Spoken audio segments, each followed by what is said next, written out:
ഈ അൾത്താരയിൽ വന്ന് സാക്ഷ്യം പറയുവാൻ എന്നെ അനുവദിച്ച എൻ്റെ ഈശോയ്ക്കും എൻ്റെ അമ്മയ്ക്കും 1000 നന്ദി പറയുന്നു.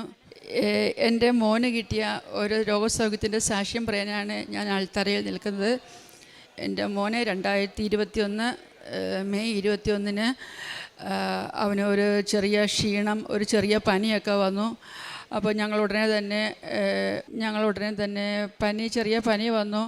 അപ്പോൾ മോനെയും കൊണ്ട് ഞങ്ങൾ എമർജൻസിയിൽ പോയപ്പോൾ അവിടെ ബ്ലഡ് ടെസ്റ്റ് ചെയ്തു. എല്ലാ കൗണ്ടും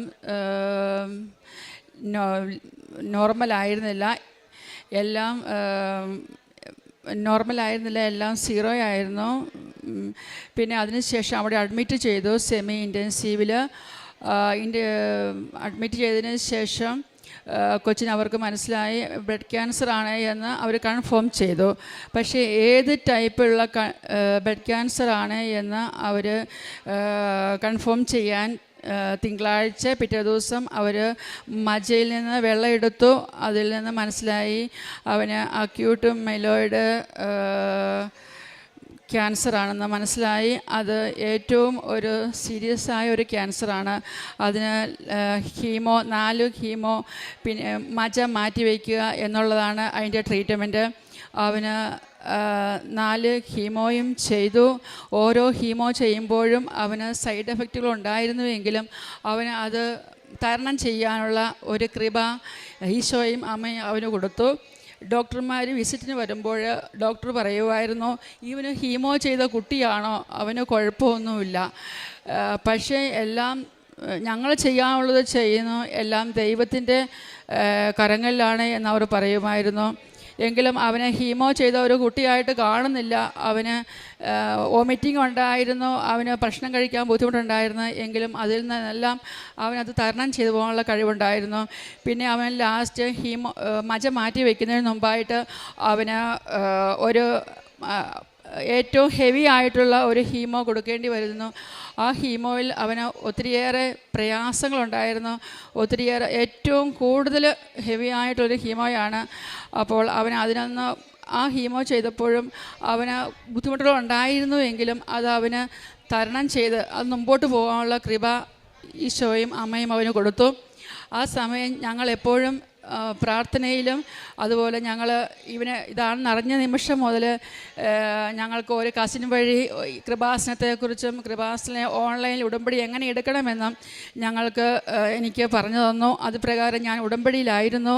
ഇവന് ഹോസ്പിറ്റലിൽ അഡ്മിറ്റ് ആയപ്പോൾ മുതൽ ഓൺലൈനിൽ ഉടമ്പടി എടുത്തു. അതിൽ ഉടമ്പടി പ്രാർത്ഥനയിലും ബൈബിൾ വായിക്കുവാനും ജപമാല ചൊല്ലുവാനും എല്ലാം ഞാൻ ആ സമയത്ത് പൂർണ്ണമായും അതിലായിരുന്നു. ഞങ്ങൾ മെയ് 21 അഡ്മിറ്റായി. ഡിസംബർ 8 ഞങ്ങൾ ഹോസ്പിറ്റലിൽ നിന്ന് ഡിസ്ചാർജ് ആയത്. അതായത് ഡിസ്ചാർജ് ആകുന്ന ദിവസം ഒരു മാതാവിൻ്റെ അമോൽഫോ തിരുനാളാണ്. പക്ഷേ ഒരു തരത്തിലും അവിടുന്ന് ഹോസ്പിറ്റലിൽ, ഞങ്ങൾ ഇറ്റലിയിലാണ് വർക്ക് ചെയ്യുന്നത്, ഒരു തരത്തിലും അവിടെ ലീവുള്ള ദിവസമാണ്, വലിയ അവധി ദിവസമാണ്. ഒരിക്കലും ഡോക്ടേഴ്സ് അന്ന് ഡിസ്ചാർജ് ചെയ്യുന്നതല്ല. ഞാൻ പക്ഷേ അമ്മയോട് പ്രാർത്ഥിച്ചു, അമ്മേ അന്ന് എനിക്ക് ഡിസ്ചാർജ് തരുവാണെങ്കിൽ കൊച്ചിനെയും കൊണ്ട് വീട്ടിൽ പോയി ഞങ്ങൾക്ക് ക്രിസ്മസ് ട്രീ ഒരുക്കുവാനും സന്തോഷമായി കൂടുവാനും അമ്മ അനുഗ്രഹിക്കണമേ എന്ന്.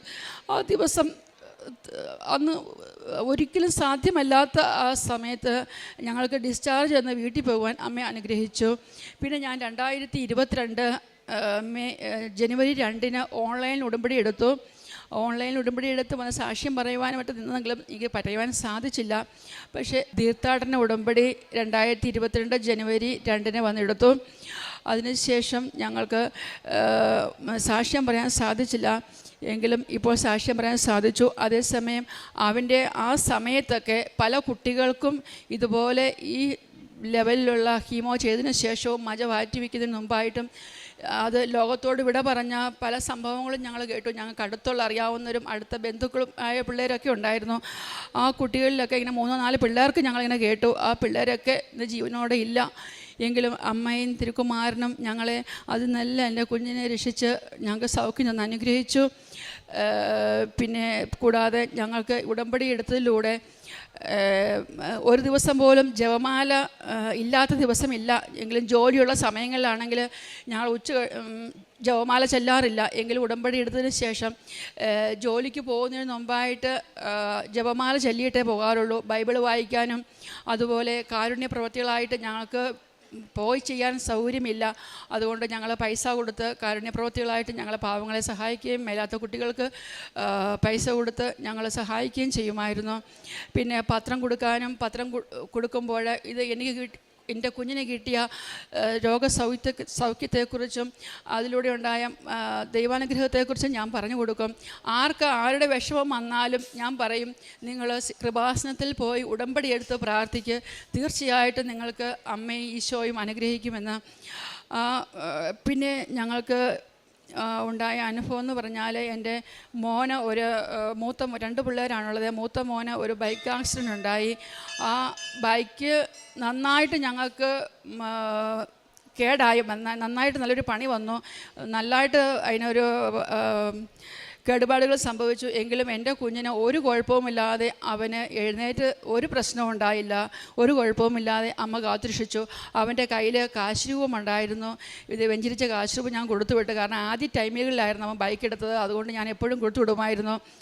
പിന്നെ എൻ്റെ കുഞ്ഞുങ്ങൾ അല്ലെങ്കിൽ ഞങ്ങൾ പോകുമ്പോൾ പ്രാർത്ഥന ചൊല്ലി, വിശ്വാസ പ്രമാണം ചൊല്ലി, ഞാൻ തൈലം പൂശി അല്ലെങ്കിൽ ഉപ്പ് വെല്ലം വായിലിട്ട് അവർക്ക് എവിടെ പോയാലും കൊടുക്കും.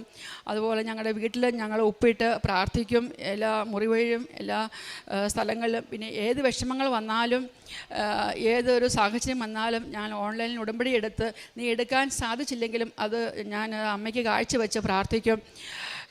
ഒത്തിരിയേറെ ഞങ്ങൾക്ക് ലാസ്റ്റ് ഞങ്ങൾ വരുന്നത് 12-ാം തീയതിയാണ്. ഈ 12-ന് വന്നു. ഞങ്ങൾ കൊച്ചിയിൽ ഇറങ്ങിയപ്പോൾ എൻ്റെ ഹസ്ബൻഡിൻ്റെ വീസ അവിടെ നഷ്ടപ്പെട്ടു. ഞങ്ങൾ അവിടെ എല്ലാം തപ്പി നടന്നു, കിട്ടിയില്ല. വേറൊരു അമ്മച്ചി ഉണ്ടായിരുന്നു. അമ്മച്ചീനെ കൂടുതൽ സഹായിക്കാൻ വേണ്ടി വന്നത് കാരണം ജാക്കറ്റിൽ നിന്ന് വീസ നഷ്ടപ്പെട്ടു.